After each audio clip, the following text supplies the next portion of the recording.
महाराष्ट्र में एक तरफ जहां कैबिनेट विस्तार को लेकर चर्चाएं जोरों पर हैं, तो वहीं दूसरी तरफ महाराष्ट्र के मुख्यमंत्री एकनाथ शिंदे ये कई बार बयान दे चुके हैं कि बहुत जल्द कैबिनेट विस्तार होगा।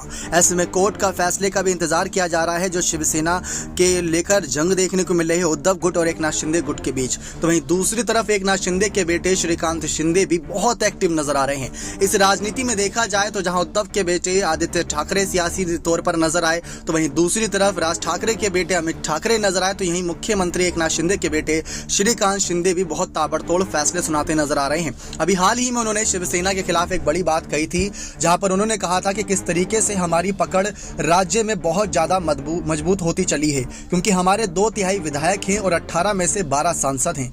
इस दौरान उन्होंने उद्धव ठाकरे सरकार में मंत्री रहे अर्जुन खोतकार के बारे में भी जानकारी दी थी कि किस तरीके से वो बड़े फैसले ले सकते हैं।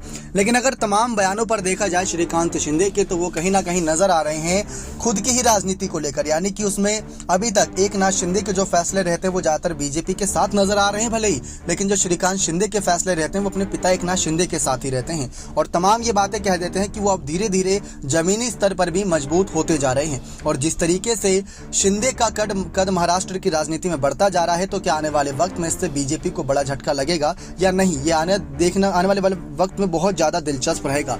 आपको बता दें, श्रीकांत शिंदे ने अभी हाल ही में कहा था कि हमारे जनप्रतिनिधियों की संख्या बता रही है कि पार्टी पर हमारी पकड़ मजबूत है।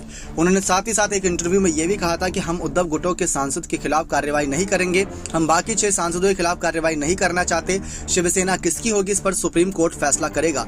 लेकिन वहीं देवेंद्र फडणवीस के अगर बयान की तरफ देखें, तो देवेंद्र फडणवीस ने कई बार यहाँ पर शिंदे के समर्थन में बयान दिया और ज्यादा बयानबाजी है वो करते भी नजर नहीं आ रहे हैं, क्योंकि एकनाथ शिंदे मुख्यमंत्री हैं तो सबकी नजरें उन्हीं के फैसले की तरफ रहती है, उनके कहीं ना कहीं बड़े ऐलान की तरफ रहती है कि उनका बड़ा ऐलान क्या होता नजर आएगा। इसी के साथ साथ आप सभी को बता दें कि किस तरीके से एकनाथ शिंदे के बयान के साथ साथ ये भी बातें देखी जा रही है कि श्रीकांत शिंदे के क्या तेवर देखने को मिल रहे हैं।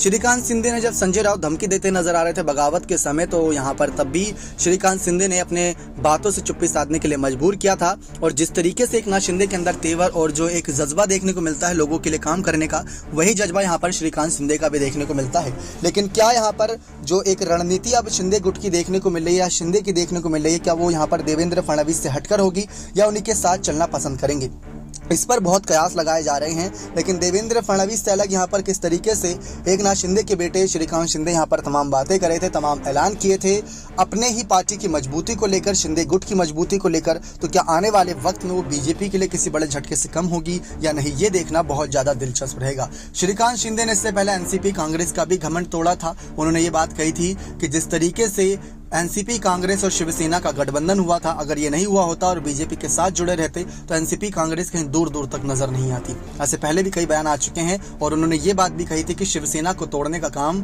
कहीं ना कहीं देवेंद्र फडणवीस नहीं बल्कि एनसीपी कांग्रेस ने ही किया था। ये बड़ी बात यहाँ पर श्रीकांत शिंदे करते नजर आए थे, एकनाथ शिंदे के बेटे। अब देखना यही दिलचस्प है कि आने वाले समय में राजनीति का रुख किस ओर जाता है, श्रीकांत शिंदे किस तरीके से अपने पिता के समर्थन के साथ बने रहेंगे, ये देखना बहुत ज्यादा दिलचस्प होने वाला है। क्योंकि एकनाथ शिंदे के फैसले जहां महाराष्ट्र की राजनीति के लिए दिलचस्प देखने को मिल रहे हैं, तो शिंदे गुट की एक तरीके से बागडोर की जो कमान कह सकते हैं जमीनी स्तर पर, वो एकनाथ शिंदे के बेटे श्रीकांत शिंदे ही संभालते नजर आ रहे हैं। इन सब फैसलों से हटकर कोर्ट के फैसलों पर भी नजरें रहेंगी और कैबिनेट विस्तार पर भी नजरें रहेंगी कि क्या कहीं शरद पवार की कोई भविष्यवाणी सच न हो जाए जो सरकार गिरने की बात कही थी। कयासों का बाजार बहुत गर्म है, लेकिन आपको क्या लगता है, क्या शिंदे गुट को देवेंद्र फडणवीस के साथ आगे चलना चाहिए या खुद की यहाँ नई पार्टी बनाकर आगे भविष्य के बारे में सोचना चाहिए? अपनी राय खुलकर रखिएगा। नेक्स्ट 9 न्यूज रूम की रिपोर्ट।